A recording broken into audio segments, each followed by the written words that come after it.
Hello बच्चों, चलिए इस प्रश्न को देखते हैं। एक स्थान से दूसरे स्थान पर जाने पर पृथ्वी का चुंबकीय क्षेत्र बदलता है। क्या यह समय के साथ भी बदलता है? तो चलिए बच्चों, हम सर्वप्रथम इस प्रश्न की मुख्य अवधारणा पर चर्चा करते हैं। तो उसके लिए बच्चों हम यहाँ पर क्या लिख रहे हैं? हम लिख रहे हैं मुख्य अवधारणा। मुख्य अवधारणा। तो बच्चों, अब मुख्य अवधारणा में हम क्या देखते हैं कि हमारे पास जो हमारी पृथ्वी होती है, तो हमारी पृथ्वी कैसी है बच्चों? ये हमारी पृथ्वी हो गई।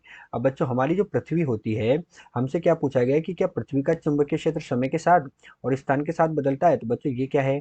हमारी पृथ्वी है। और पृथ्वी जो है ये हमारे अक्ष पर कुछ झुकी हुई है, मतलब पृथ्वी अपने अक्ष पर झुकी हुई है। तो बच्चों, ये अपने अक्ष पर झुकी है, इसीलिए ये जो अक्ष होती है हमारे पास बच्चों, ये कौन सी अक्ष होती है इसकी? ये हमारे पास इसकी चुंबकीय अक्ष होती है। ये हो गई इसकी चुंबकीय अक्ष।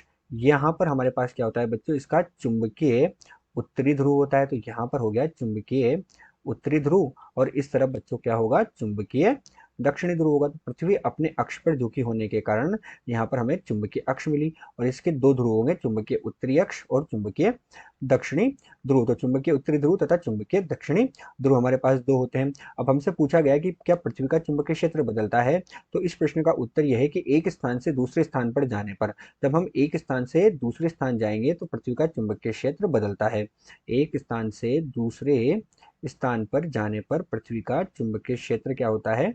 बदलता है। ये हमें प्रश्न में कहा गया है कि एक स्थान से दूसरे स्थान पर जाने पर चुंबकीय क्षेत्र बदलता है। ऐसा कैसे होता है बच्चों? हमने क्या देखा कि अभी वर्तमान समय में पृथ्वी का जो चुंबकीय उत्तरी ध्रुव है वो ग्रीनलैंड के पास एक आइसलैंड में है, जबकि चुंबकीय दक्षिणी ध्रुव क्या है? अंटार्कटिका में है। और कुछ वर्षों पूर्व चुंबकीय उत्तरी ध्रुव जो था वो कनाडा में था, और चुंबकीय दक्षिणी ध्रुव अंटार्कटिका में ही था। तो इस प्रकार हम क्या कह सकते हैं कि जो चुंबकीय अक्ष पे चुंबकीय उत्तरी तथा चुंबकीय दक्षिण ध्रुव है, इनकी स्थिति बदलती रहती है। अर्थात एक स्थान से दूसरे स्थान पर जाने पर हमारे पास चुंबकीय क्षेत्र का मान बदलता है। ये हमारे पास इस प्रश्न की मुख्य अवधारणा है। अब मुख्य अवधारणा के पश्चात बच्चों हम इसका हल देखते हैं, और इसके हल में हम सीधा सीधा मुख्य अवधारणा के आधार पर कह सकते हैं कि एक स्थान से दूसरे स्थान पर जाने पर हमारे पास पृथ्वी का चुंबकीय क्षेत्र बदलता है, और पृथ्वी के चुंबकीय क्षेत्र जो होता है वो हमारे पास क्या होता है? समय के साथ भी बदलता है। तो हम क्या कह सकते हैं कि पृथ्वी का चुंबकीय क्षेत्र स्थान के साथ साथ समय के साथ भी बदलता है। पृथ्वी का चुंबकीय क्षेत्र समय के साथ भी बदलता है। समय के साथ भी बदलता है।